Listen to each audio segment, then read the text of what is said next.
안녕하세요.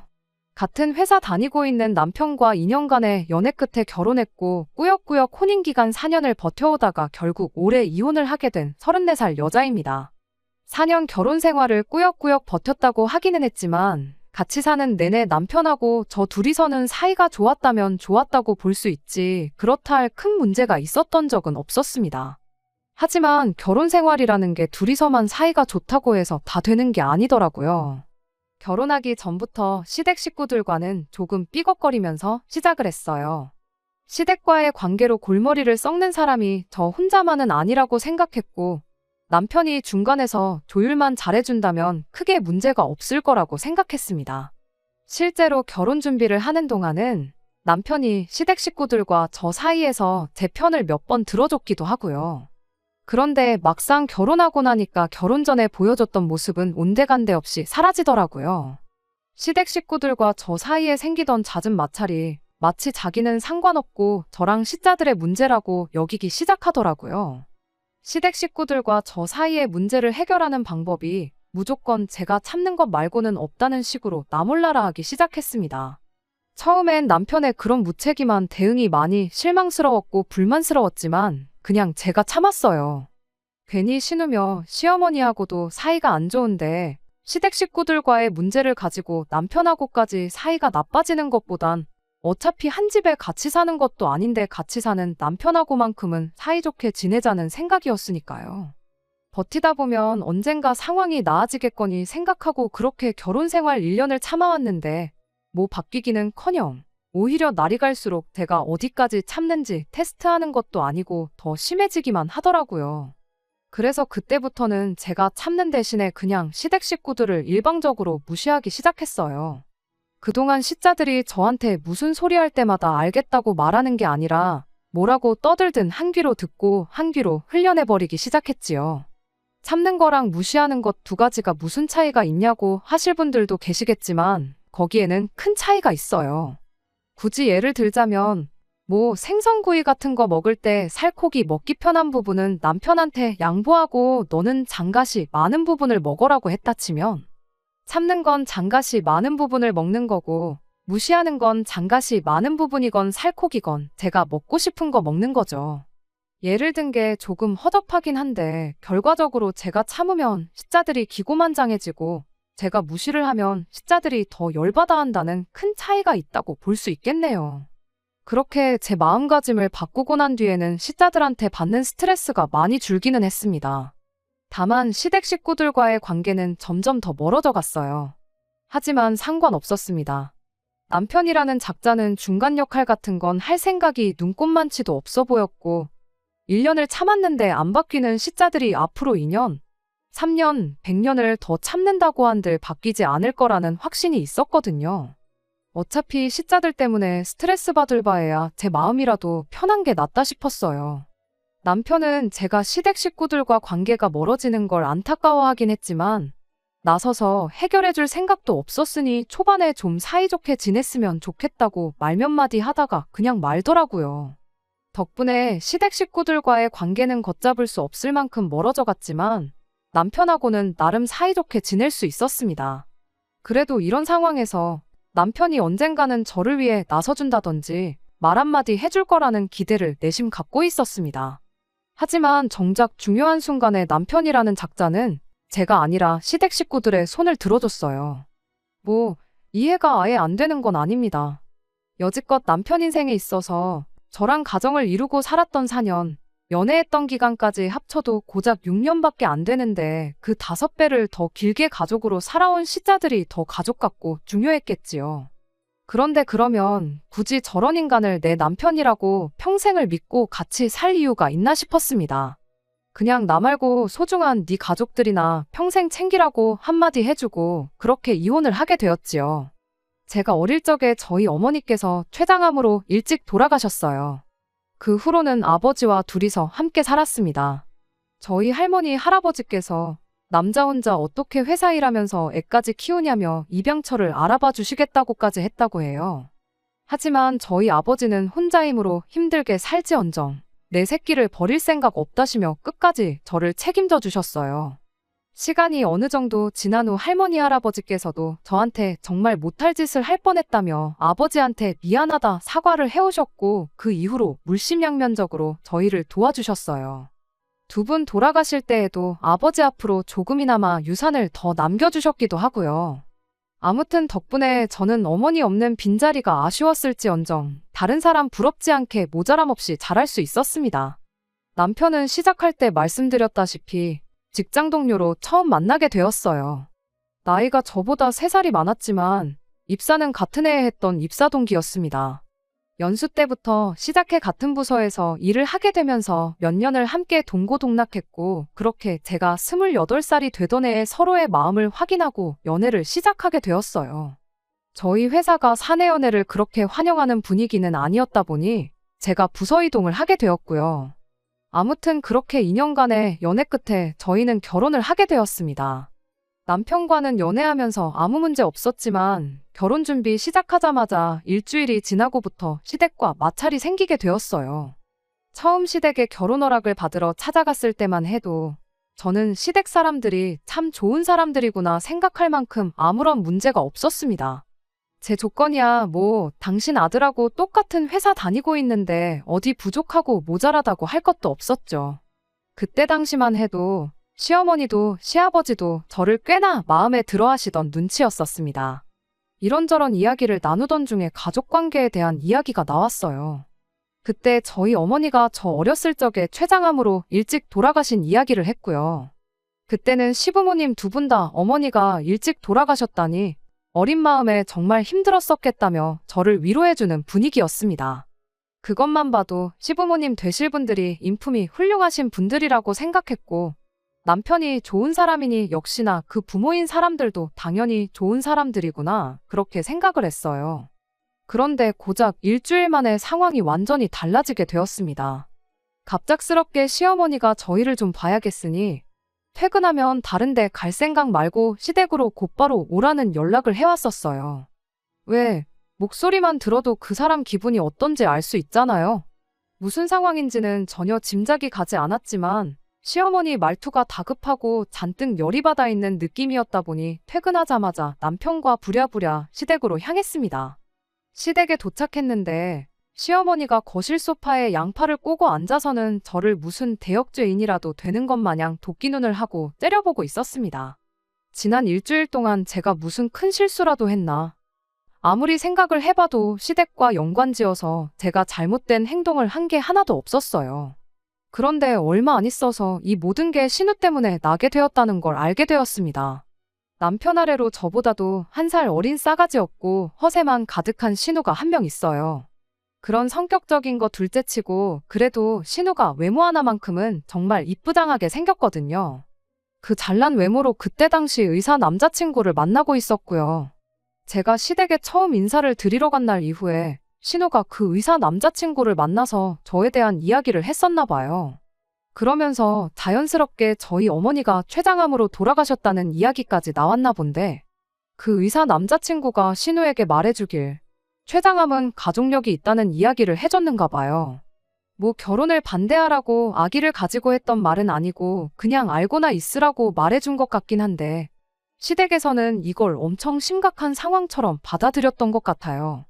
어떻게 그런 사실을 당신들한테 숨길 수가 있냐면서 저를 나무라기 시작했으니까요. 솔직히 저는 시어머니가 저를 무슨 예비 암 환자처럼 대우를 하는 게 도무지 이해가 가지 않았습니다. 저희 어머니가 췌장암 때문에 돌아가셨다는 사실을 숨기지 않았는데 그게 가족력이 있는 병이라는 걸 말을 안 했다는 게 그렇게 큰 잘못인가 싶었거든요. 그리고 솔직히 그때까지만 해도 그게 가족력이 있는 병이라는 사실을 저도 모르고 있었기도 하고요. 게다가 가족력이 있다고 한들 제가 무조건 말년에 그 병으로 죽게 된다는 게 아니잖아요. 남편도 그때는 제 편을 들어줬어요. 가족력이 있다고 한들 무조건 똑같은 병으로 고생하는 거 아니지 않냐고. 오히려 가족력으로 따지면 우리 집도 골다공증 환자가 여럿 있지 않느냐고 무슨 말씀을 그렇게 하시냐고 제 편에 서서 목소리를 내줬어요. 시어머니는 너 세상에 골다공증으로 죽는 사람 봤냐고. 근데 췌장암은 이야기가 다르지 않냐. 이야기 들어보니 암 중에서도 가장 악독한 암이라고 한다더라 하면서 남편 말을 딱 잘라내더군요. 이어서 시어머니는 당신이 알아보니까 암 치료하려면 돈도 엄청 깨지고 그런다는데 미래가 너무 뻔히 보이는 결혼을 어떻게 허락할 수가 있겠느냐며 열변을 토하기 시작했어요. 가족력 있을 수 있죠. 저보다 똑똑하신 분들이 여러 케이스들 보면서 연구하고 논문까지 내고 그러셨는데 그게 틀렸다고 부정하지는 않습니다.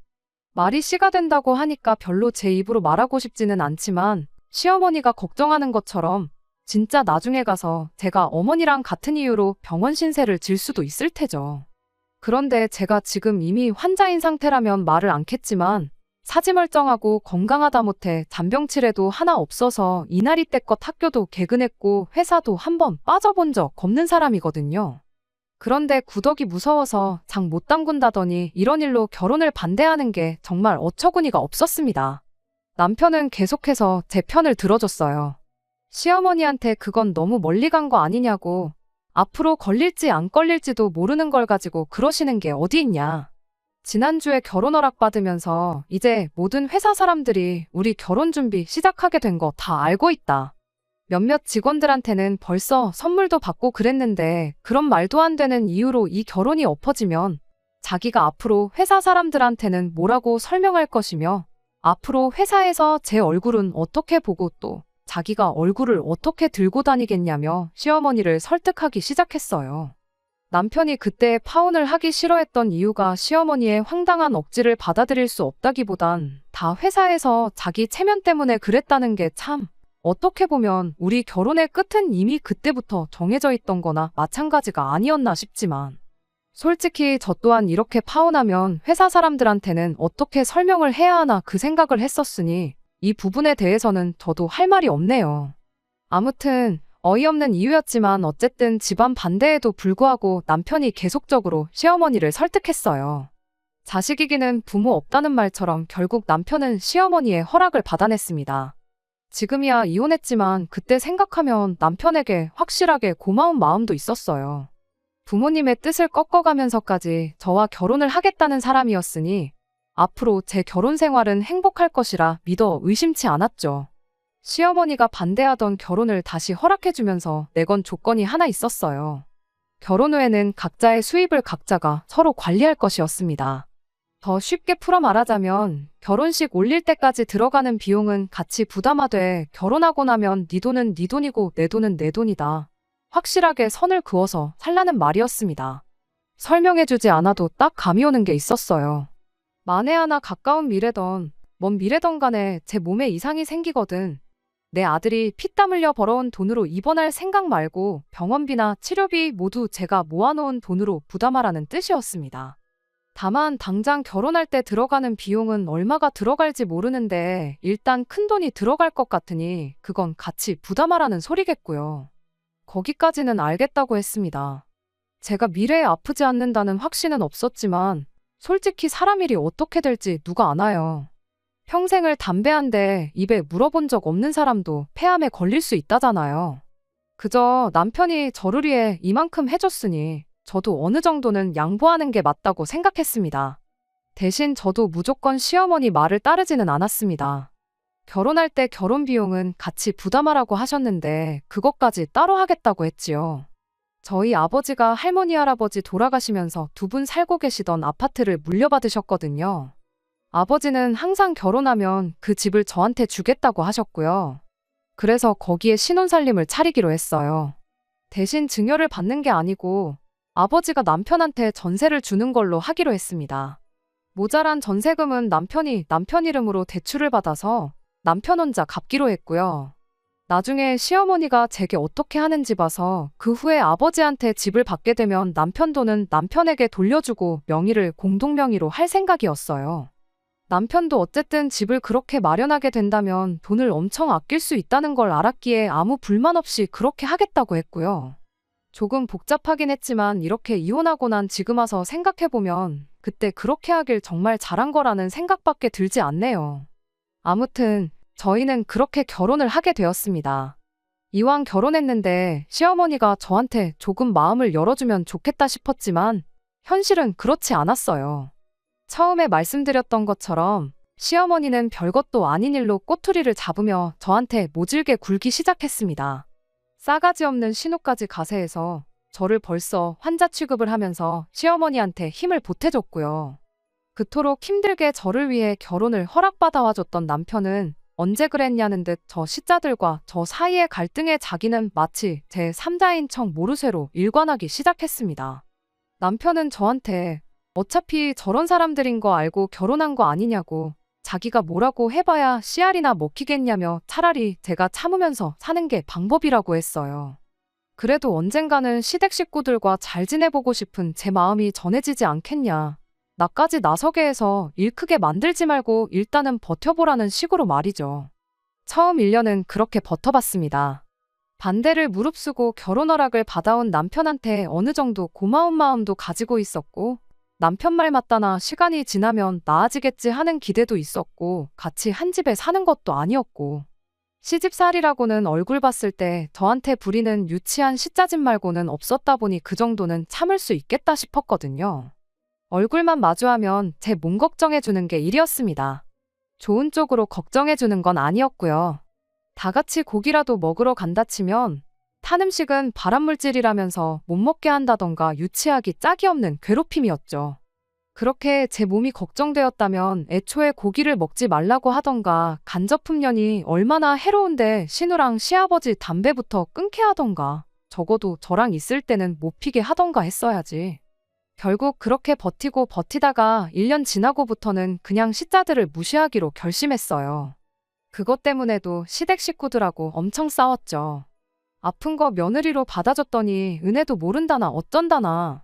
저도 제가 뭐 지금 아픈 것도 아니고, 그리고 아가씨도 저렇게 담배를 피워대는데 아가씨야말로 예비암환자 아니냐. 의사 집안에 시집 보내려면 담배부터 끊게 만들어야 하는 거 아니냐 대들고 그랬습니다.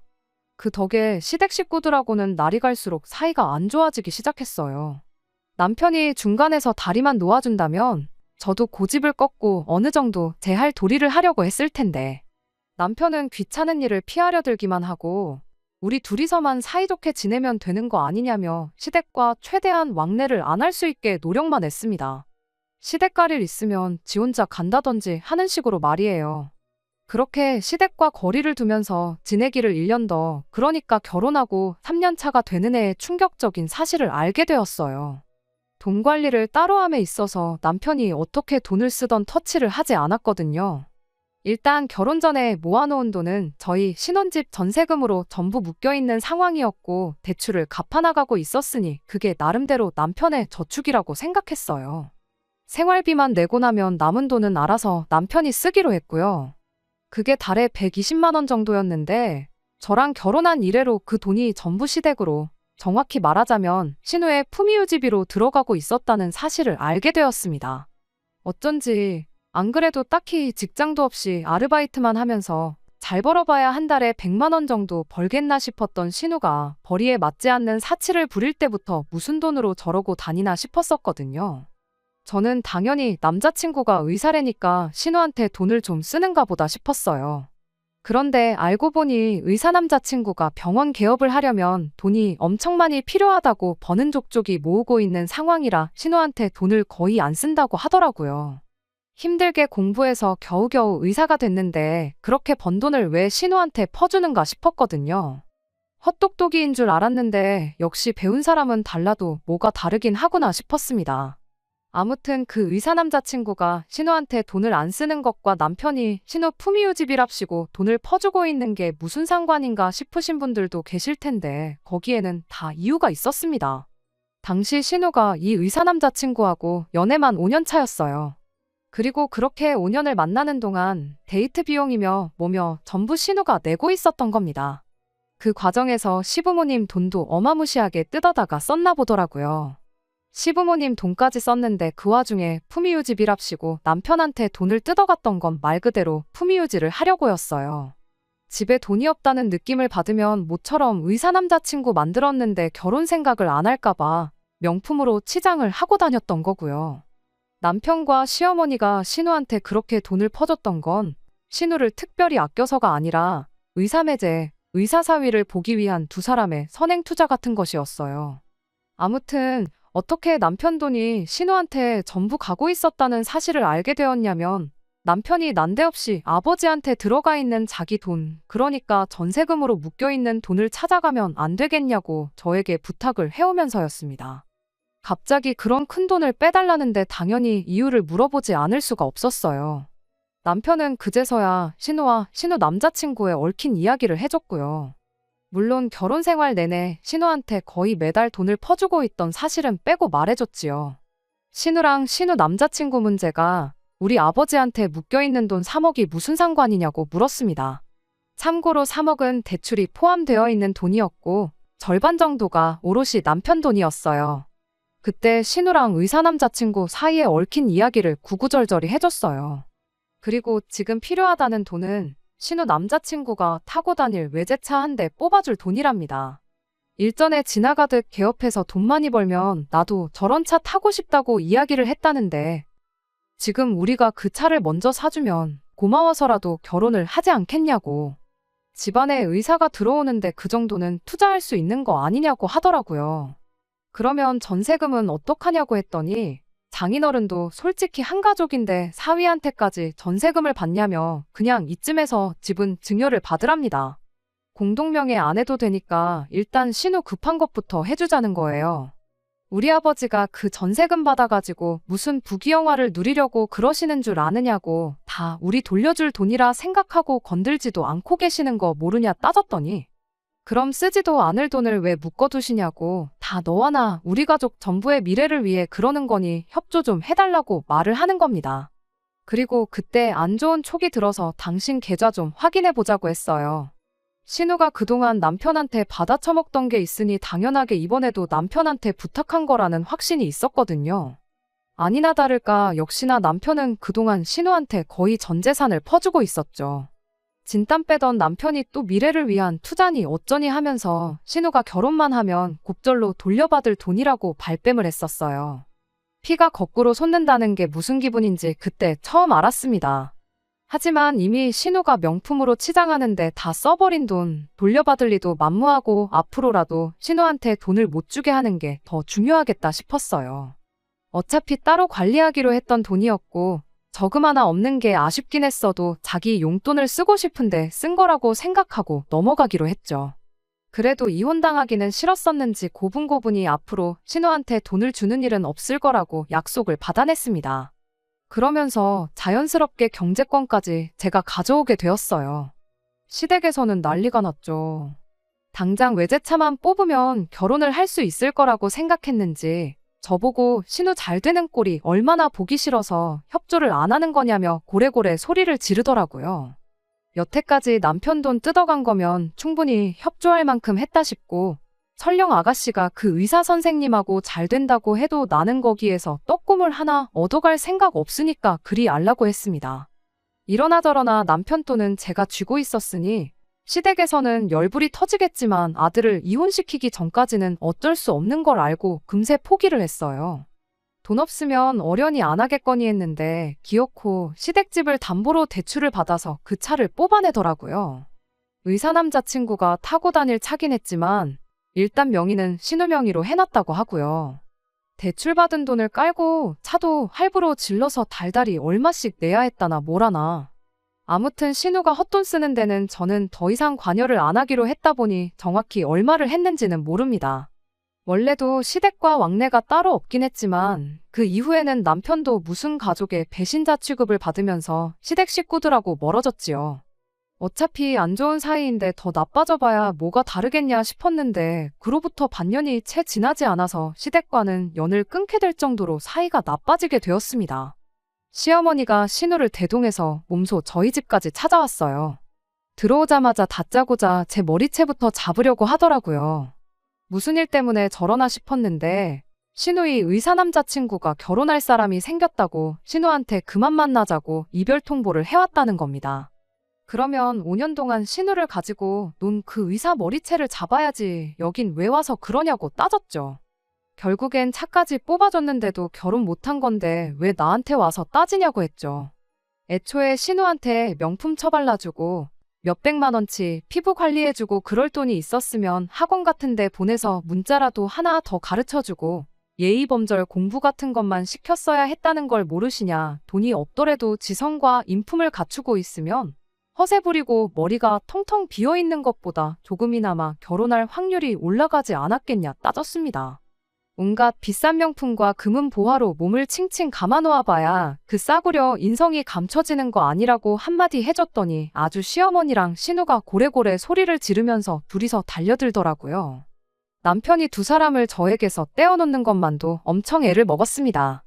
하루아침에 갑자기 결혼할 사람이 생겼다고 이별 통보를 했다는 건 애초에 신우를 결혼 상대로 생각한 적이 한 번도 없었다는 소리라고. 얼굴 반반하지 가만히 있어도 데이트 비용이며 뭐며 돈까지 다 내주는데 만날 만큼 만나다가 헤어진 거라고. 보나마나 뭐 개원해준다는 집구석이라도 나타난 거 아니겠냐. 그래서 신우랑 볼장 다 봤으니까 그쪽으로 갈아탄 거 아니냐고 한마디 했습니다. 이제 그만 꿈 깨고 외제차라도 빨리 반납을 하던지 중고매물로 넘기든지 해서 현금부터 확보하고 집담보로 받은 대출부터 어떻게 하시라고 진심 어린 충고도 해줬습니다. 머리끄덩이까지 잡힐 뻔했는데 두 번 다시 안 볼 각오로 조금 세게 말한 건 사실이에요. 그 정도로 해야지 정신을 차리던가 아니면 진짜로 연을 끊던가 확실한 결과가 나올 거라 생각했으니까요. 사실 이 상황에서 가장 나쁜 건 그 누구도 아니고 5년 동안 있는 대로 신우 단물만 쪽 빨아먹은 그 의사 남자친구가 나쁜 사람이었죠. 사실상 제 결혼 생활이 꼬이기 시작한 것도 그 사람이 지나가면서 던진 가족력 이야기 때문이나 마찬가지기도 했으니까요. 원망할 사람은 따로 있는데 그 사람은 제껴두고 가족들끼리 이러고 있는 상황이 저도 좋지만은 않았습니다. 결과적으로는 시댁과 영영 연을 끊고 살기로 했어요. 그렇게 되었다고 한들 제 인생에서 크게 달라지는 건 없었습니다. 어차피 안 보고 지내던 사람들, 봐봤자 좋을 것 하나 없던 사람들하고 공식적으로 안 보고 지내게 되었는데 차라리 좋으면 좋은 일이지 나쁜 건 하나도 없었죠. 남편도 그 와중에 저를 선택해줬고 신우랑 시어머니가 그 난리를 치고 돌아간 뒤에 이왕 이렇게 된 거 우리 둘이서만이라도 잘 살아보자고 저를 다독여주기도 했고요. 실제로 그 후로 반년간은 남편과 둘이서 정말 더할 나위 없이 좋은 결혼 생활을 보냈습니다. 제 인생에서 시자들 2명이 없어졌을 뿐인데 이렇게 좋을 수가 없더라고요. 그런데 그 행복도 잠시 제 인생 최악의 불행이 찾아오게 되었습니다. 저희 아버지께서 뺑소니 사고를 당하시면서 정말 준비할 틈도 없이 세상을 떠나셨거든요. 저희 결혼 생활도 경제적으로나 정서적으로나 안정기에 접어들고 있었고 이제 손주도 보여드리고 그동안 저를 키워주신 은혜를 갚을 계획이었는데 그럴 틈도 없이 허망하게 세상을 떠나셨어요. 넋이 나간 상태로 장례식장에서 펑펑 울고 있는데 시부모님이랑 신우가 찾아왔어요. 남편 연락받고 허겁지겁 왔다더라고요.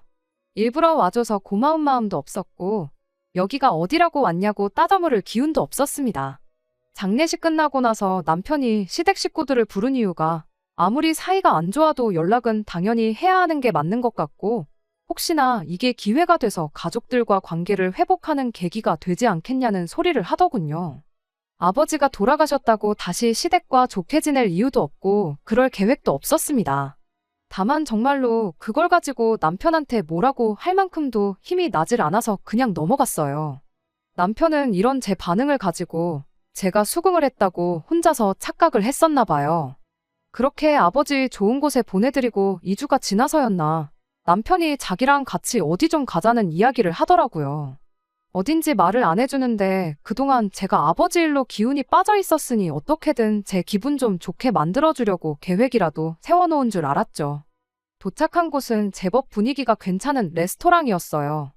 이 사람도 이 사람 나름대로 노력하는구나 싶어서 저도 애써 밝은 표정 지으면서 신경 써줘서 고맙다 말하고 안으로 들어갔습니다. 그런데 레스토랑 안에 이미 신우와 시부모님이 와서 자리에 앉아 있었습니다. 시어머니 얼굴을 보자마자 기분이 나빠져서 저는 그 길로 밖으로 빠져나왔어요. 어딜 가냐고 저를 붙잡는 남편을 밀치고 뛰쳐나와 그 길로 택시를 타고 집으로 돌아왔습니다. 그런데 기어이 그 인간이 시부모님하고 신우를 집까지 끌고 오더라고요. 잠깐 이야기 정도는 들어볼 수 있지 않냐면서 시어머니한테 기회를 좀 달라고 하는데 이야기 안 들으면 아예 자리 깔고 들어놓을 것 같아서 무슨 소리 하는지만 들어보기로 했습니다. 저희 아버지 일은 유감이다 하면서 마음에도 없는 소리를 하는 걸 보니 분명히 꿍꿍이 속이 따로 있겠구나 싶었는데 아니나 다를까 이제 너한테 남은 가족이라곤 우리들밖에 없지 않니 하면서 말도 안 되는 요구를 해오기 시작했습니다. 연락 없이 지내던 사람이 갑자기 찾아와서 잘하면 솔직히 돈 이야기 말고는 할 게 없잖아요. 역시나였어요. 신우가 의사 남자친구 태워줄 차 뽑아준다고 집을 담보로 받은 대출 3억을 저보고 좀 갚아달라네요. 그리고 이왕 갚아주는 김에 신우 앞으로 1,000만 원 정도만 더 융통해줄 수 없냐고 물어왔고요. 그러면서 자초지종을 말해주는데 참 어이가 없더군요. 그때 당시 차 뽑는다고 대출 3억을 받은 걸로 알고 있는데 차를 빨리 정리하고 원금부터 줄이라고 조언까지 해줬는데 어찌하여 아직도 3억 빚이 남아있는가 싶었는데 신우가 아주 큰 사고를 쳤더라고요. 아무리 같이 차를 타고 다니려고 했던 남자친구랑 헤어졌다고 한들 신우 허세에 자기 인생에 언제 또 이렇게 비싼 차를 끌어보겠나 싶었답니다. 그래서 그 비싼 보험료랑 유지비 내면서 차를 끌고 다녔던 거예요. 1년 뒤에 중고매물로 내놓나 지금 내놓나 그렇게 큰 차이 안 난다면서요. 거기까지만 했으면 당장 차를 정리하면 되는 거였는데 문제는 그 이후였어요. 신우가 그 의사 남자친구 결혼식장에 쫓아가서 아주 깽판을 치고 왔다고 하더라고요. 알고 보니 갑자기 혼사자리가 생긴 게 아니라 신우랑 만나면서 양다리를 걸치고 있었다나요.